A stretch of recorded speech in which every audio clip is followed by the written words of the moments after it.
लेकिन इस गांव में एक शख्स ऐसा भी था जिस पर न तो कोई कानून चलता था और न ही किसी का अनुशासन। वह था थूंग थूंग। थूंग थूंग के पास आलीशान बंगला था, बेशुमार दौलत थी और महंगी गाड़ियों का काफिला।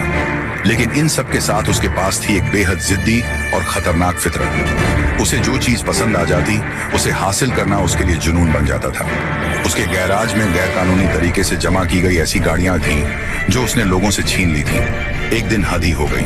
थूंग थूंग अपनी बाइक पर शान से घूम रहा था, तभी उसकी नजर सड़क से गुजरती मंत्री जी की चमचमाती लग्जरी कार पर पड़ी। उसने बिना कुछ सोचे समझे अपनी बाइक सीधे मंत्री जी की कार के सामने अड़ा दी। मंत्री जी घबराकर बाहर निकले। थूंग थूंग ने बड़े रौब से कहा, ओहो मंत्री जी, बड़ी लंबी सैर पर निकले हो।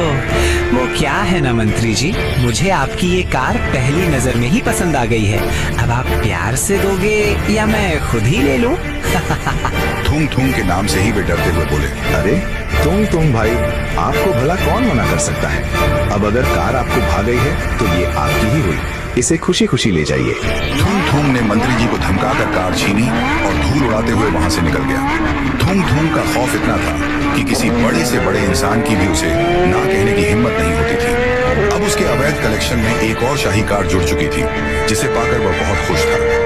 अगर कभी कोई अनजाने में थूंग थूंग को अपनी चीज देने से मना कर देता और कहता, अबे क्या है रे तेरा, मैं तुझसे नहीं डरता, जा नहीं देता अपनी बाइक, क्या कर लेगा। तो थूंग थूंग ऐसे लोगों को वह बिना रहम दिखाए दर्दनाक मौत देकर हमेशा के लिए नींद में सुला देता था।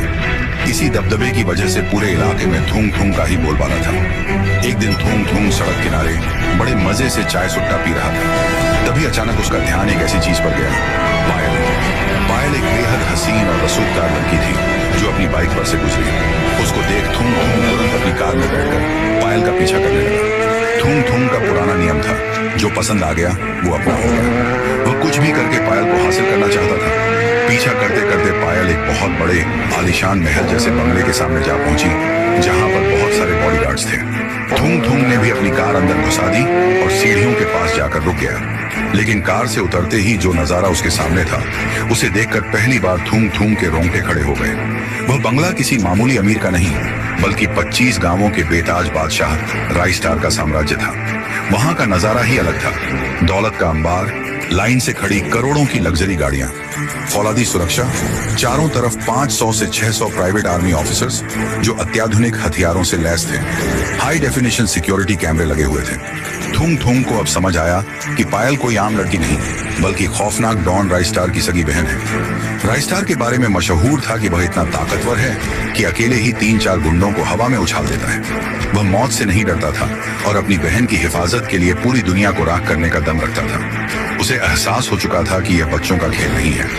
इतनी हाईटेक सिक्योरिटी और राइस्टार के बीच से पायल को किडनैप करना सबसे बड़ी और खतरनाक चुनौती बन चुकी थी। अगले दिन थूंग थूंग वह एक जादुई चील के पैरों से लटककर आसमान की ऊंचाइयों से उड़ता हुआ महल की हाईटेक सिक्योरिटी और कैमरों को चकमा देकर सीधे छत पर जा पहुंचा। खिड़की के रास्ते वह पायल के कमरे में दाखिल हुआ। पायल बिस्तर पर गहरी नींद में सो रही थी। थूंग थूंग ने बिना आहट किए उसे उठाया और चील की पीठ पर सुलाकर वहां से गायब हो गया। थूंग थूंग अपने मंसूबे में कामयाब हो चुका था। उसने पायल को ले जाकर एक लोहे के बेहद मजबूत और खतरनाक पिंजरे में बंद कर दिया। सलाखों के पीछे कैद पायल डर के मारे रो रही थी। थूंग थूंग ने एक मुस्कान के साथ कहा, पहले तो सिर्फ तेरा चेहरा पसंद आया था, लेकिन जब पता चला कि तू उस राइस्टार की बहन है तो मेरा इरादा बदल गया। उस राइस्टार ने पहले मेरी रातों की नींद हराम की थी, अब उससे पुराना हिसाब चुकता करने का वक्त आ गया है। थूंग थूंग ने तुरंत राइस्टार को फोन लगाया और बोला, अबे राइस्टार, तेरी लाडली बहन अब मेरे कब्जे में है। अगर उसे दोबारा जिंदा देखना चाहता है तो ट्रक भरकर नोट ले आ और अपनी बहन को ले जा।